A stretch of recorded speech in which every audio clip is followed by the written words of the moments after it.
I'm Sabrina Roach. I use she, her pronouns, digital equity lead here at Washington State University Extension on this project. And we are going to be talking about libraries today and what roles they play in the digital equity ecosystems, what kinds of things you can find there, and maybe even how they have put together some exciting programs funded in innovative ways. Okay, we will be posting this video on the website where you can find it. We'll be sending you the links. Kayla's here handling logistics. So if you have any logistical issues, you could reach out to her, extension.broadband@wsu.edu. All right, so do we have Joyce? Aha, Joyce Abbott, the State Library Workforce Development Manager. Hi. Hi, do you feel good about going? Oh yeah, I'm happy to start us off. May I share my screen? Fantastic. All right. Alrighty. Share. All right, so I'm just gonna get on my soapbox super quick and it will not take long. Can you hear me? Awesome. All right. So first off, why would you care about connecting to your local library if you're doing a digital equity plan locally? Well, that's because libraries are probably one of the last places in this country where you can walk in for free and hang out and you do not need to justify your existence. A lot of places like to refer to libraries as a third space. Most of the third spaces you see people hanging out now are, Starbucks or other places where you have to pay to exist, and in libraries you don't. And as such, libraries end up being a catch-all for a lot of people who don't have a voice in this world. So it's a great idea to connect to your local library if you are trying to reach out and understand how to serve the people who do not normally get served under the paradigm that we live in. So how easy is it to connect to a Washington library? Pretty easy, thanks to our development team and our librarian, Evelyn Lindbergh. She spent last year creating a huge directory of Washington libraries. And here it is. If you are looking for a library in your area, let's say, for example, you are in Wilbur and you want to know, how do I connect to the Wilbur Public Library?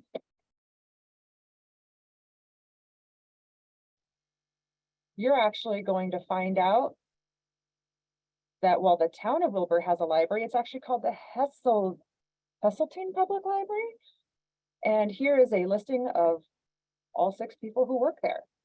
So you can get in touch with Jenna Archer, the library director, if you would like to work with them on reaching out to who they serve in their community or any other digital equity initiative, which is pretty nice. Are there any questions so far on how this resource works?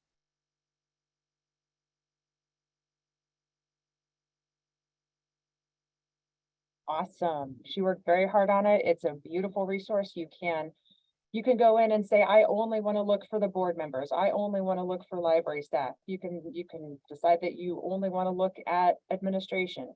If you want to only reach out to your library directors, you are welcome to do that. The only thing that we ask is that this information is provided here for non-commercial purposes only. This is provided for outreach, and libraries want to be found. Librarians want to be found. So please utilize this resource. There is now zero excuse not to be connected to the library in your community, because it is all here in black and white, available to be filtered to your heart's desire.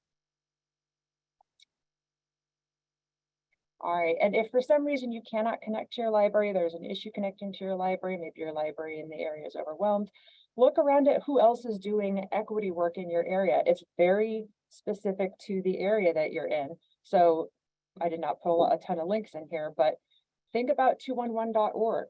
Think about who's serving people who do not have a voice. We're looking at, there's other kinds of navigator programs. We've got digital navigator programs. rural health navigator programs, there's social service navigators helping people to get through the crisscross of social service networks. Who's serving youth? Who's serving elders? Are you connected to your local Boys and Girls Club? Are you connected to the people who are serving immigrant communities and the spaces of care for those diaspora communities? There's a lot of places to look for people who have a very valid opinion on the services that we're trying to perfect. The state library is also going to be able to provide this group with a little bit more information for your plans, because we have, right now we're in contract negotiations, but we received $100,000 from the legislature last year to conduct a statewide digital skills assessment. So what we are hoping to do is we've selected an apparently successful bidder. We're in the middle of contract negotiations, and between now and June, we are going to be working with them to basically assess the state of digital skills in Washington. We're trying to use smaller scale qualitative methods. We're trying to use trust networks that already exist, people who are already doing this work on the ground, to try to speak to people like people and see the entire context of their lives. What are their goals? What are they looking to do? Where do they feel their digital skills are right now? And if they wanted to improve them, how would they improve them? Why are they trying to improve their digital skills? Why does it matter to them? Also, how did they define their own goals, and where are they going for assistance when they need assistance? The public library might not be the first place they go for assistance. The institutions in the community might not be the first place to go for assistance. So we're really hoping that this will be not the end of our learning, but the beginning of a new way of learning about our Washingtonians and the kind of assistance that they're already seeking out, and where those gaps are and where we can sort of point our efforts towards. And so that information is going to be made available to the state legislature on June 1st, and it will be made available to all members of the public. So hopefully that data will be able to inform your local plans as well. Were there any questions? I thought I saw Daryl Hunt had his hand up from King County, but I don't see it now. I did. I lowered it, and you answered one of my questions with regards to the availability of the information once the assessment is complete. But one of the things I was interested in is, do you also provide a listing of which libraries have digital equity staffing resources? And then, so that's my other question. Good question. So let me go back, because I don't know if the directory actually will list every library that has that specific role, because libraries have been doing digital equity since digital equity was a thing that we decided existed. So every library is doing digital equity work, but if you're asking which libraries have a digital equity manager or a person who is officially in the role to advance digital equity, that can be a little bit tricky because it's going to look different at each location. Not every library has the funds for a dedicated role, but that doesn't mean that they don't have several library staff that are working on projects doing that work. Does that make sense? Yeah, and I was asking both questions. And so if there is a dedicated resource or a phone number or an email for each of the libraries, it might be helpful to have that contact information in there. And if there is no resources available, then that information wouldn't be available for a specific library. So just a question. Thank you. Understood. Again, I cannot stress enough the importance of, if you have not connected to the library in your area, definitely pick up the phone or shoot an email, because even just making that connection is going to shoot off so many more resources. If you connect to your local library, Daryl, even if they don't have specifically what you're looking for, they're going to connect you to the 5 other entities that do have what you're looking for. And that's why libraries are so important. They're hubs, but they're also going to be connectors, because they can't do everything, but they try to keep they try to keep a handle on knowing who's doing what in their community.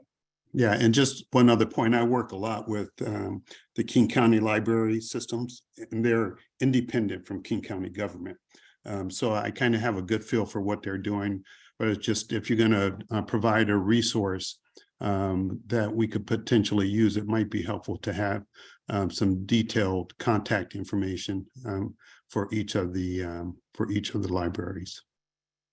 So that is great feedback, and I will talk to them about possibly changing or adding maybe another job function in here that's Yeah. specific to digital equity. Perfect. Because right now there's digital projects and initiatives, or there's diversity, equity, and inclusion. So again, there could still be overlap, but I do understand and respect that there's a third piece in there that's a little more specific that we could add in. Thank you. Thank you. Are there any other questions? Only got one more slide, almost done. All right, the last thing is while you are doing this work, while you are connecting with different entities in your community, if you notice that there is someone who is doing digital skills training and they are interested in doing digital skills training, whether it's, it could be any entity. It could be a bank who decides that they want to do, a weekly training to show people how to use their website. That's digital skills training. While you're doing this work, as you run into anyone who's interested in doing that and they are sort of floundering, they're looking for a tool to help them do that, the state library does provide access to a tool called North Star. North Star is foundational digital skills curriculum. It's assessments, feedback. There are online learning courses, and there are 15 classroom units as well. They cover essential computer skills and software skills and just using technology in daily life. Spanish translation is ongoing right now, and it's a tool that can be used a lot of different ways, and it's a tool that's meant to be adapted to be of use to a specific community. It's not everything to everybody. It's a brick house, and you can take all the little pieces that you need that serve you and adapt them to your community and leave the other parts that you don't need. But either way, it's a resource that's available, and if anyone is looking for a resource to help do this work, please connect them to the state library so that we can help provide them with some tools if they don't have the tools that they need. And with that, I will stop sharing. I will also drop a link in the chat for Literacy Minnesota if the folks who made North Star or who own it now. They have many different offerings, including their model for digital navigator programs and a few other things.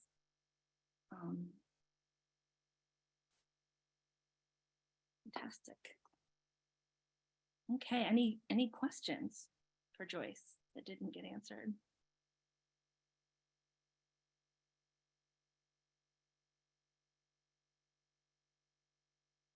Okay. All right, let's go on to Dr. Tamara Meredith.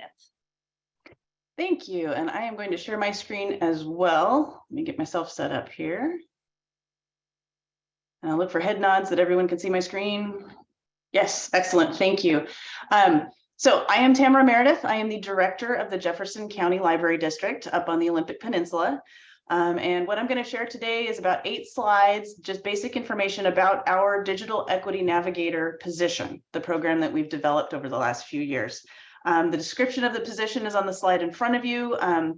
The Digital Equity Navigator is an employee of our library district who provides direct support with all facets of digital inclusion. So whether that's home connectivity, device selection, deployment, digital literacy skills, tech support, you name it, a lot of helping people fill out the ACP application and other forms of assistance. So the project officially started January 2022. This project ends, but it doesn't really, in December of 2023. This is how we framed it when we pitched it to our funders, and it's still how it is on the books, but we have no intention of having this be an end or having there to be an end for this project. It was essential. We were already, as Joyce was mentioning, we were already doing all of this work, minus the ACP application, because that was new when it happened.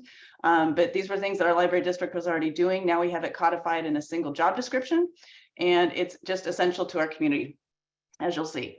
So origins of this, and this is useful for anyone who has not developed a digital navigator program or is doing this for the first time, especially with their BATs. In 2020, when the pandemic hit, we did have a Jefferson County BAT. We met regularly to discuss all of the gaps that were happening, whether it was kids not being able to connect, dealing with school when they're out of school. The general community, I would say at least 50% of our population doesn't have access to high-speed internet where we are. Some of that is financial. Some of that is just there is no fiber in the ground, period. And when you deal with mountains and trees and water, as we all know, that causes a problem. So in these conversations early on in the pandemic, we found ourselves really going two different directions. One of those was infrastructure. So there were lots of discussions with the BAT and the PUD around funding, grant writing, who was going to take lead, what we needed there. And at the same time, there were those of us who were seeing immediate human needs with, again, connecting, being able to fill out the assistance forms or the unemployment forms online if they didn't have it in at home. The library was shut down. This is always where they would have gone. How do we provide for these needs? So there were two different tracks happening in our BAT meetings. And PUD, basically, we work really closely together. So the PUD took one, we took the other one, but we still work together pretty closely on all of these issues, which in looking at the projects we have ahead of us for funding works pretty well in this case. So by 2021, we had developed, and by we, it's the library district, developed a job description for the Digital Equity Navigator. We brought this to our BAT meetings and made sure it seemed to fit everybody's bill for what we knew to be true. We determined that the oversight would stay with our library district. One of the challenges we had and continue to have is that my library district serves unincorporated Jefferson County. It does not serve inside the city limits of Port Townsend, which is our main municipality here. There is a public library there, but we're independently funded, as many library systems are when they manage those sorts of relationships. But what that means is any position I house can't serve that community because taxpayer dollars are involved. And so I can't use my taxpayer dollars to serve people in Port Townsend. And so what we did, and this was actually a really critical piece, is that we determined, we being the BAT and the entire community, that this position needed to serve the entire county. And so all of the funding needed to be external to the library district's funding. So the county bought in, we did grant writing, other community groups, our community foundation, everybody bought into this plan and contributed towards funding for a 2-year program for this particular position. So for 2022 and 2023, we have this 2-year position with funding from the members that you see there. So we did receive some of the Department of Commerce grant. Our county has been fabulous. They have contributed some CARES Act funding as well as ARPA funding.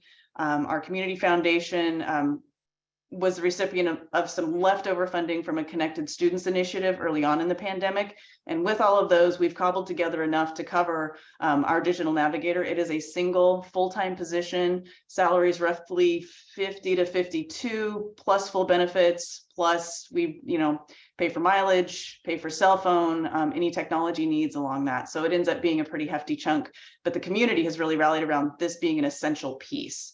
And the PUD has also been really good about making sure that anything that they can connect us to or work with us on, they're right there. They're backing us up the whole way. So services, this is what our digital navigator does. He works one-on-one with individuals experiencing barriers to resources. He does develop digital literacy classes and instruction. He actually uses some of the North Star curriculum that Joyce mentioned, heavily modified depending on what class he's teaching on that given day. Some of it's great. Sometimes we have a class where everybody's looking at a Mac. Sometimes we have a class where there are 10 different devices in the room, and whatever was developed for that particular platform just doesn't work, and we're doing it on the fly. He acts as a liaison and connects people to technology and low-cost home internet services. He is our BAT representative. So when our BAT meets, he's there at the table. He helps individuals fill out paperwork, submit documentation, get support and documentation. So the ACP process, if you've done it, is incredibly complex and many steps, and I'll have a flow chart at the end of this to show you. But even getting someone the paperwork, much less getting the paperwork through the system, is time consuming and tedious. And it requires multiple visits with him very often in order to get this to actually happen. So he also travels to locations throughout Jefferson County to provide service and assistance with digital equity and inclusion. We're not a huge county, but at any given time, he spends 1 day a week in the city of Port Townsend, which is about 20 minutes from my library. He will spend a half day in Brennan, which is an hour away.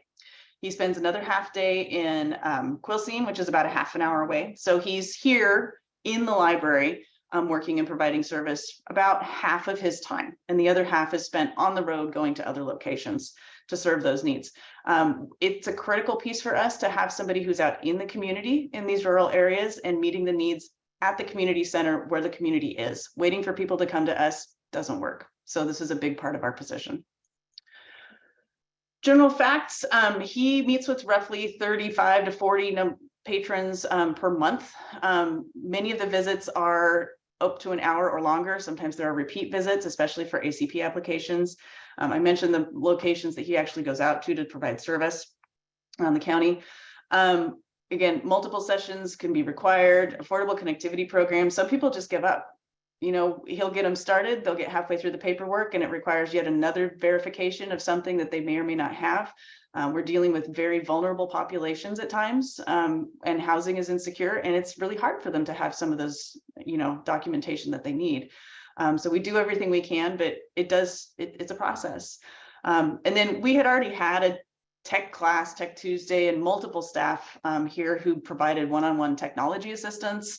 Again, basically, we were doing all of this work before. The only thing that's new for us is filling out the ACP form. So that really is where he takes lead and then acts as a liaison for the community in this one position and going out into the community. All of the other roles, we have people that can help out and cover as part of their basic tasks. Classes that are being taught right now, digital literacy classes, 7 to 12. We had a great cohort just finish up a beginning computer class here. We had 12 lovely people that met every week on Friday afternoons for a little over an hour each week.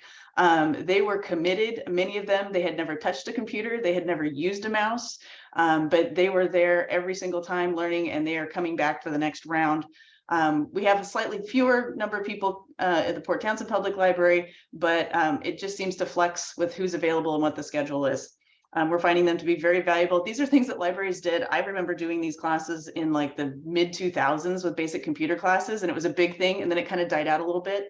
Post-pandemic, what we're seeing is many people who didn't need the skills realized that they need the skills. And so we're seeing people come to us and seeing computer classes fill up in ways that we have not seen in over a decade in the library world, simply because we have a whole crop of people that have realized that they really do need those skills. We do provide library-owned devices. We've got laptops we can distribute during the classes. So if they don't have their own, they can use one of ours. We've done basic computer skills group classes and internet basics. We've had a lot of requests for cybersecurity and safety. We teach a lot of one-offs on those topics, but we're developing a 6-topic series to be taught in the fall that's specific to that.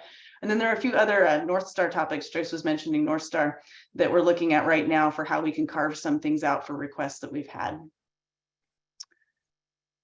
Challenges, demand. We have one full-time digital navigator for our county. Our county is roughly 30,000 people. We could easily use 1.5 to 2 and still, and that would give time for developing more classes. It would give more time for reflection, more one-on-one and going out in the community. So we just don't have capacity for, we're at our limit with one person. Vulnerability, I mentioned, many of the patrons we assist are experiencing issues of some sort. They are high need, they are highly anxious. To hear Jamie talk about the work that he does, often the first 15 minutes of any particular visit are simply bringing somebody down from whatever issue they're experiencing at that point. It could be a life issue, it could be a housing issue, it could be I just got a brand new phone and I don't know how to use it issue. But there's a lot of that happening. Every single possible platform you can imagine, Mac, PC, dealing with Kindles. Many of our patrons we find have been given technology. Gifted old technology is quite possibly the worst possible thing you can ever do. Please don't do that to anyone. Because it won't be compatible with current things. They want to use it, and it's a very difficult thing. But we're just dealing with it all the time. And then outreach, trying to reach those that may not be digitally connected. We did a community needs assessment this last year where we really worked to try to find those pockets of our community that we weren't already reaching, to try to find partners to get to them so that we could provide service or at least let them know that service was available. We're still working on that. And I think the biggest piece of this, if you are looking at a digital navigator program, is that this is social service work and the emotional impact is significant on your staff. When we started this process, we did not know how much time, we didn't know how many people, it was brand new to us. What we had originally planned for was that our full-time person would spend 3 days a week here in the library doing one-on-one appointments, 1 day a week in another library, and then another week out on the road, or another day out on the road. So that would be the 5 days.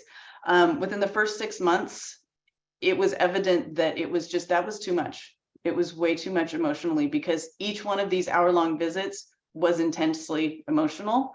And you have people who really want to learn something right now and they may struggle with it. You have those who, again, have life situations where it's challenging for them to even, communicate what their needs are. And so when you put a person, it's like doing reference questions all day in the library world, where it's just like an hour-long reference question, and then you finish that one up and you move to the next hour-long reference question.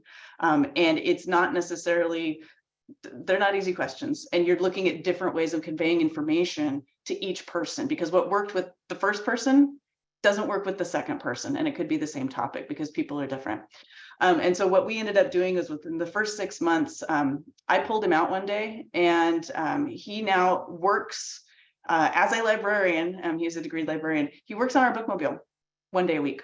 And he is still out in the community. He's still visible. He's still able to talk with people, but he's doing kind of traditional library work out in the community. And just even having that amount of mental space and emotional space is a huge help in that space. The other thing we've had to force is we have to force prep or office hours where no one is allowed to contact him, because people in these positions really want to help. And so if they're sitting at their desk in the back and somebody comes in and has an emergency right now, I need to know how to use this particular device, it's very tempting to say, oh, sure, I've got a half an hour and go out. And so we've had to lock in that you do not bug him during this time set. You just don't. And so we've had to really establish very clear boundaries.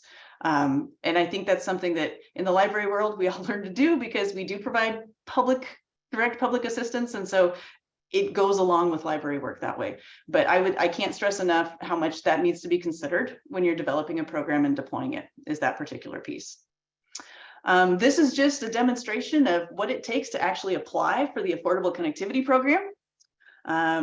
I'm not going to read them all to you, but if you can imagine being a person who's already struggling with some health or wellness or housing issues, and then to be faced with this type of flowchart of what has to happen in documentation, this is why we need digital navigators. It's why we need staff supporting the people who have those needs. It's time consuming. If at any of these points you are denied or rejected, it doesn't mean you don't qualify. It could mean that somebody just filed paperwork wrong, and then you have to start all over. So an awareness of this level, I think, is important. Our digital navigator that we hired is a degreed librarian. He has a lot of experience working with the public. He has a lot of experience dealing with this level of challenging organizational structure, I will say. I don't think it's necessarily critical that digital navigators are degreed librarians. I think this skill set of being able to work with the public, social service, being organized, and just having an awareness is really the most important part. But the idea of just hiring somebody off the street and giving them some training doesn't work. There's a whole layer of complexity there that is going to be a disservice to the community. So with that, I am going to go to contact information. Please feel free to contact either myself or my digital navigator. I often shop him out to people to talk about the programs and the work that he does. That's the other reason he needs office hours, is I end up booking him for things. But I am happy to take questions. I will send the slide deck to Sabrina in case anybody wants it. Questions? And I don't have everybody up here, so let me see if I can.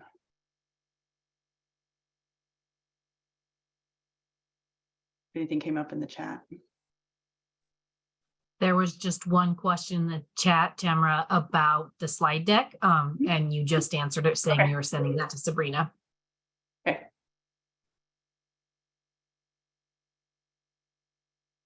All right. Well, if there's nothing else, I will stop sharing my screen. Thank you very much. Can you talk to us a little bit more about how you put the funding together for the position? Sure. Again, in my instance, I had to do it all completely externally from my own library district funding because we were crossing boundaries into other service areas. So Department of Commerce had the really big broadband grant that was available a year or so ago. We tried to do that independently, but when we looked at it, we realized we wouldn't qualify. We're small enough. We only needed $50,000 and the minimum, I think, amount was like 500,000 or something. So we piggybacked on another application and we did do 6 months of funding through one of those larger grants. And then also our county committed the first round of CARES Act funding. They committed $35,000 to us on that early in, I guess it was late 2021. And we had access to it by 2022. They recently committed another $35,000 to us because they do believe in this program and they know that it's serving the community well. So with the last tranche of ARPA funding that they're getting, they committed that to us. And then we had a local nonprofit called Connected Students that early on in the pandemic stood up a bunch of funding to get kids in school access to hotspots. And when that program ended and they went back to school, the remainder of the funding went through our community foundation and flowed to us. So we're basically good. This position is funded through the end of this year. My plan after this year is to actually bring it in-house and find enough funding for me to justify sending him into the city limits of Port Townsend 1 day a week. So basically I need 20% of my funding to be completely external so I can get away with that. So that's my current challenge, is finding that amount of money that will go. Honestly, what would be best for everybody is if we found a way to hire, somebody found a way to hire another digital navigator to serve the need and duplicate what we're doing. But if that's not a possibility, then that's our strategy for the next year. And I saw a question pop up. Will, I think you had a question about the amount of time for ACP. Totally varies with the person. He has spent, I think his longest amount of time was like 5 separate visits with someone before it finally went through, because it got rejected at least once or twice.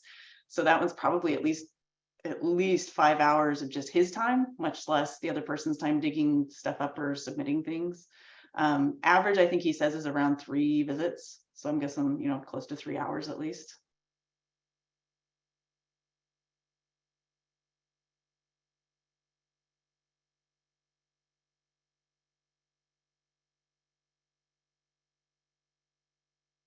Okay. Sorry, Thank you. I'll just come off on mute for that one. I was just kind of curious for what other organizations are experiencing, because I'm probably averaging 5.5 to 6 hours per application. And keep them, there are some I can, everything falls in place. We're done in maybe 2 hours, but there are others, it may be 3 days worth of just, so. Yeah, ours are often multiple days, multiple appointments over multiple days. Yeah. So it's, it's the visit and then that didn't work, come back next week and we'll try another round of something. Yeah. Yep. Same thing. And just out of curiosity, do you work directly with any of the tribal communities in your county? We don't have any that are directly connected. So we've got S'Klallam in Clallam County, but we don't actually have any of those agencies here with us. We're connected with JASERA, which is our Immigrant Rights Association, and we have connections with all of our housing groups and that sort of thing, but no actual tribal agencies within our service area. Thank you.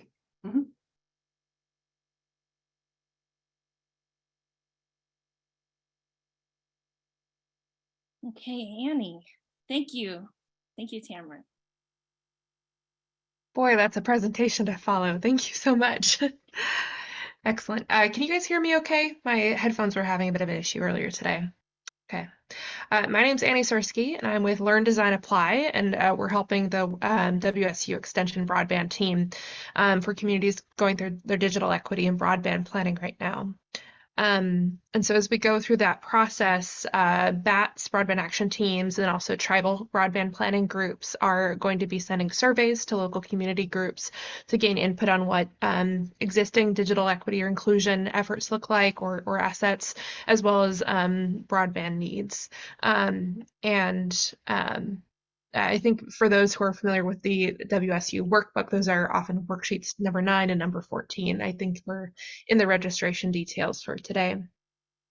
And so libraries are, of course, a central piece of this. I think we mainly have folks from public libraries on the line, but certainly community college or other academic libraries or other kind of digital inclusion groups are really important for this work. And so the purpose of what I'm speaking to today is to walk through a couple of what these surveys look like. And so if you encounter one, if you're sent one from your community BAT, you kind of know what you're looking at and what a good output looks like there. I would say in most of the state, you're likely to receive a Google form for the survey, although I know there's a couple more local iterations, like you might get a phone call. Don't worry, you're not being left out. It's just a little bit localized there. All right, so a few common questions we get about these surveys are, first, who should be filling out these forms from the library? And I'll reiterate this when I'll show what they look like, but really for digital equity assets, we want a person at the library with a solid perspective of available resources at the county level. And that might be a digital navigator.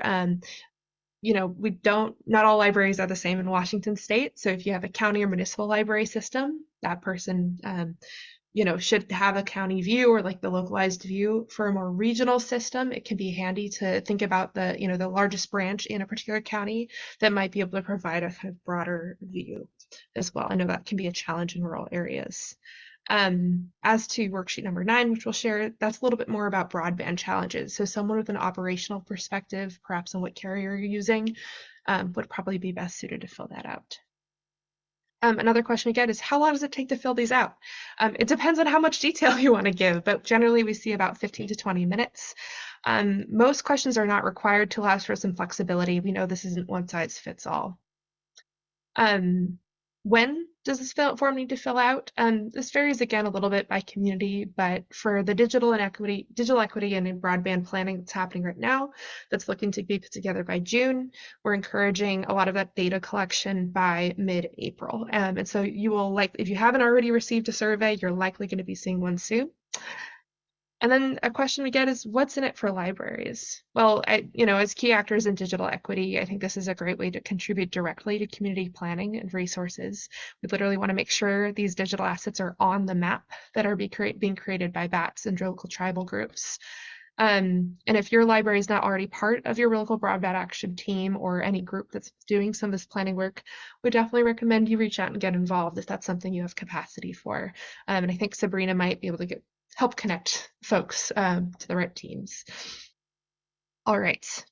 So I'm going to walk through a couple of these forms just really quick to show you what you're looking at, and might have a little bit of time for questions here at the end if anybody's running into any issues.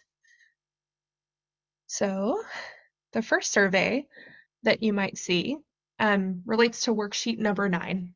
And we're looking at community anchor institutions and basically what is the existing broadband landscape? So this is sent to all sorts of community anchor institutions, including libraries, but can range to things like fire stations or schools, or etc. So I'm not going to spend too much time on this because it's just a few questions, but the important questions to answer are, who's currently giving you internet service? What are some of the speeds that you're getting? And to be clear here, it's either, what is your subscribed service speed from your internet service provider, but then also what are you actually seeing? You should feel free to add either of those data points, and whether a plan is available to have both. And also your satisfaction with your current service. I'm not a broadband expert necessarily, but the goal is to get a temperature check on key community anchor institutions that might be impacting a lot of people's services. So this is the form that is most applicable to someone at a library who's actually dealing with operations, contracts, etc. If you know it, that can be a little tricky if you're funded through the county, I know, but your BAT should be able to help you kind of navigate and get the right answers to this. All right, we're going to transition over to worksheet 14 now, which is the digital equity asset inventory, and it's probably a little bit more material to the day-to-day of library services. A couple notes before we dive into this. So first, any information added to actually either of these forms, you should assume might be publicly available. This is meant to inform like our statewide broadband and digital equity planning. So don't put your secrets into these surveys. The second piece I want to note is Google is always funky. If you're finding you're stuck on sign in, your BAT might have an alternative way to send you a PDF version of this or talk to you over the phone. We apologize. It's hard to find a low-cost survey option, but we wanted to make sure this didn't take up any funding. The last thing, and I know folks can get intimidated, I hate that this does this. It says there's 20 pages to this survey. Really, we just built it so that if you have a lot to add, there's space for you to add it. But don't worry, you can exit out as soon as you are done. So those are just some caveats before we dive in. All right. And so Sabrina had asked me to kind of walk through what it would be like to fill this out. And I want to say big thank you to Timberland Regional Library. I've actually grabbed a couple of your examples of digital equity assets, and we'll be using these in these forms. So thank you to Cheryl, who I know is on the line, and also for your great work in your community. All righty. So I just have my cheat sheet here. So I'm just going to pretend I am filling this in for a mysterious library system, county library system. I can add my website. I might be the point of contact here. And again, for this one, I'm somebody who has a good idea of what's happening in the entire county. I will add my email, which isn't real. Don't contact me here. I'm not going to add a phone. And then we'll just say that I'm in a county from Washington here. That's all typical procedural stuff. Now the next layer I think is a little more interesting. It's covered populations. I think for most libraries, it's going to be most of these groups. And the way that these were identified is both from the federal governance for the BEAD and Digital Equity Acts, but then also Washington State, I believe, added children and youth in foster care. So as a library, I'm probably going to check all of these. I know we have other groups on the phone who might not be quite as broad as libraries, so just check where your service area is. All right, so for this next section, excuse me, some organizations have a broader digital equity plan. This may be related, I think, as we saw the earlier presentation around digital navigator funding, just something that speaks rather than a specific program like PC access or extended Wi-Fi, really the bigger picture of how we're serving our community. If you do have one of these broader plans, we encourage you to click yes. We have a Dropbox here for you to submit any files you think are necessary, or sorry, would be valuable to your BAT to know about. I'm putting in here my fake one, which is Digital Inclusion Rocks. I'm going to add my email just in case there's any issues that they run into when trying to access this and review the information. And I'll hop back over to my survey and say, yes, I added a file. It's not a perfect way to go about it, but we mostly wanted to find a secure way for you to transfer files. All right, so now we hop into individual digital equity assets. So sorry. I should not have had spicy Thai food for lunch. Excuse me. The questions in this section are mainly meant to identify, do you have individual assets that you want to add more detail on that you really want your local BAT to know are available to people? And in this example, this is where I'm going to pull in some of the assets that I saw at Timberland Regional Library.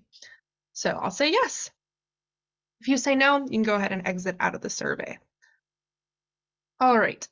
Excuse me.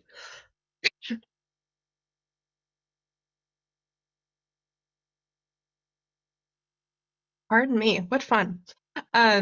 All right, so I'm going to check off some of the ones that I think are most relevant to my library. So we definitely have meeting space available. We have some public computer-wise workspaces and classes or trainings to support digital literacy skills. This is a really good spot to also mention any languages that are available for this programming.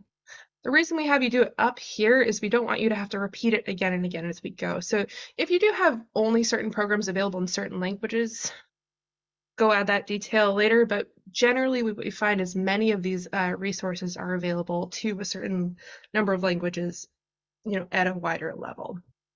So we will include that here. And now as we proceed in the form, we can talk a little bit more about certain assets that we really want to show off. So the first one here is, I'm so sorry. Excuse me. I'll give Annie a quick chance to take a drink of water there. I was just going to jump in and say, because this is, a time-consuming process, especially for the those groups that might be working across multiple counties, that there are ways that we can work with you to make sure that you don't have to fill this out hypothetically, or not so hypothetically, I suppose, because Timberland Regional Library is the example we're using here. If you serve 5 counties, you don't need to fill out this form 5 times for a service that is provided across the service region for every single county. And so we can work directly with you to ease that process a bit. Just wanted to call that out and hopefully give Annie a little bit of a chance to clear the throat there. Thank you so much. I was a little bold with the sriracha, I think, on my on my lunch today. Excuse me. All right, so I think Sabrina, based on timing, maybe I'll just put a couple in here. So Sure. for my first asset I want to show off here is our meeting space. And so at Timberland Regional Library, I know this is called extended office hour or access hours. So I'd want my BAT to know that, what to look for. Timberland actually has a dedicated website about what this means, so I'll add that detail. And I know Timberland's a tough example here because it has so much breadth, but if I'm really focused on, if I can say this is available everywhere, it's available virtually, or I can add some specific addresses if I think that's important information. So I put some of my branches here. Here I kind of get to show off how this actually supports digital equity.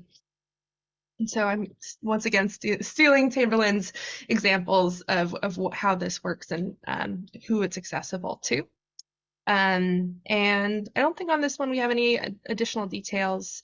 And then here I could choose either to continue and say, hey, I have another one I really want to deep dive into and share some detail around, or nope, I'm done. I want to close out of the survey. So we'll do one more here as well. And this one can be a little bit more challenging. So let's say I'm, have some classes, and specifically I'm looking at birth to 5 services. And I have some examples of what that looks like at Timberland Library, like Box Books, Launchpads, etc. And, oh, pardon me, let's grab that website where they are available. No, there we go. And we'll say the addresses are the same as before. Now, this one is a little tricky because truly in library services, there are so many things that are a little bit of a gray area between like skills like literacy or STEM, et cetera, and then actually what we consider digital equity. And so this is a very useful spot for you to explain, hey, this might look disconnected, but really, these things go together. So for how these connect, I'm going to say these are maybe some technology and STEM skill building for early learning and youth. And many of these are focused on literacy, but they're online. So there is a technology skill building component as well. And at this point, I've bugged you guys enough with me coughing, but I might say no and hit next, and I can go ahead and submit my survey. As Dustin mentioned, right, this is not perfect. The real purpose to make sure we're highlighting the existing assets that libraries offer in communities. And so certainly this is a great way to make sure your data is seen, your information is seen. But I'm certain that broadband teams and tribal groups really want to make sure they're connected with their libraries to get this. All right, thank you. Sabrina, back to you. Thank you, Annie. Thank you very much. It's a gallant effort. I want to make sure I'm pointing out to you all that these are the worksheets. This is the workbook, which has the worksheets in it that looks like this. And of course, you saw that what Annie had looks different. And you probably figured out that's a Google form. And that Google form is tied specifically to your broadband action teams or your specific local government community team spreadsheet. So if you put data into these fields, whether they're printed or online, they will not go anywhere except for there. Dustin, is there anything I'm getting wrong about this? Is this accurate? No, that's good. The one thing that I thought would be good to note on that is there'll be more details available on this. But if you have downloaded and have been working off workbook version 1, we've published workbook version 2, which makes some slight modifications to worksheets 15 through 17. We are only aware of one BAT that is already on those final worksheets. If you are another one, reach out to us. But if not, just wanted to note that before anybody starts kind of working from the old version. And those will be updated in the Google Forms as well.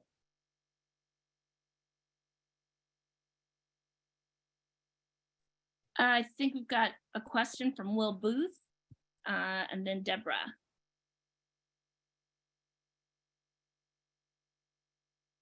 I think Will is still with us. Oh, yes, Will is still with us. Sorry, I thought they were just going to read it, but yeah. So should tribal libraries complete the same worksheet as the state libraries, or should they focus on the one that's being targeted specifically to the federally recognized tribes throughout the state? The structure of the form is the same. So I would say fill out the same form, and Will, if there are particular elements of that we've failed to be inclusive of tribal libraries on, would appreciate you calling any of those out so that we can make sure to modify that or create a separate structure for it. Okay, thank you.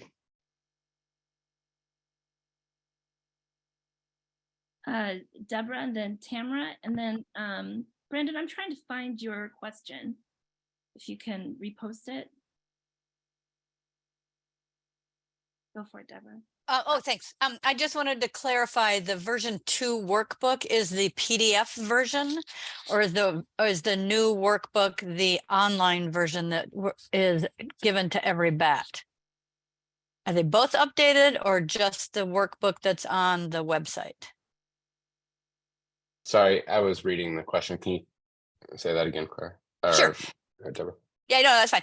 You said there was a version 2 workbook, and I'm clarifying if that's the PDF workbook that's online and or the workbook that is given to every BAT to fill out through Learn, Design, Apply. Are they both updated? They'll be synced. They'll be synced, but if we've been working on the PDFs, we should, I might need to do it privately and ask. Sorry, it might be too technical and confusing for everybody else. Thank you. But it will be updated across the board. If you've been like working and filling out the PDF, like using the fillable PDF feature and saving, just note that when you get to 15, 16 and 17, those will be updated, and we'll send out a list of all of the changes detailed out. But if you need help, I'm happy to take the progress that anyone has made in a fillable PDF and just do some Adobe magic and swap in the new forms and get it back over to you. So Okay, that sounds great. Thank you. and then I think Brandon's was around the deadlines, and that's a pretty easy one. August is the state's deadline for their action plan, and June is the deadline for local and tribal action plans, so that there is enough time for the state broadband office and the consultant they're working with to review and incorporate the action plans.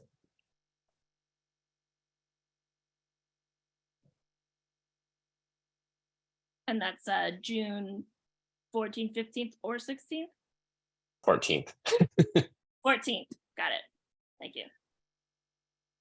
All right. Tamara. Yeah, if there's time, I have two quick questions. First one, Annie, the first form you showed us to fill out was about internet speeds for an organization. Is that so? For those of us with, I don't personally, but library systems with multiple locations and only one of them gets the K20 line with the high speed and the rest of them are not. Is there a place to put that information in that form? That's a good question. Because we have many of us that are in that situation. Yeah. Let me double check right now. Okay. And while you're doing that, I have one other quick question. So when we're filling out the sheets about digital assets, are there links or any references anywhere to the NDIA manual site? Because that would be a really useful reference for people that aren't familiar with digital navigators, because it gives you the big categories of what you're, the training versus the affordable access, affordable devices. And for somebody who's not familiar with digital navigation, it's a great reference point to send them to go, oh yeah, we do that, or oh, we don't do that.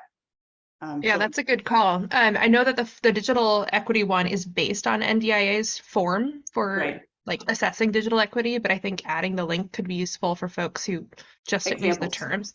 Great feedback. And then I'm just checking on the other form. Right now, it's written as if it's looking for a single provider, but I think that's an excellent, like theoretically, you could add in like anything else to say additional providers, but that's also great feedback. I think we could just do some wordsmithing to indicate where folks have more than one, and it's a little different. That'd be helpful. Thank you. And Tamara, on that actually is a super critical piece of information that will in fact impact BEAD, because all community anchor institutions should have symmetrical gigabit access. According to the state of Washington 2026 goals, I believe, or is it 2024, Dustin? You can say, Nick, you got that one wrong. It's 2026. It's 2026. So every CAI should have symmetrical gigabit access by 2026. Sooner would be better. Your mouth, God's ears. All right, it's 3 o'clock. I'm going to stay on if anyone wants to talk anymore, and you're welcome. Grab a cup of coffee, have a chat, but I'll stop recording. Thank you, everyone.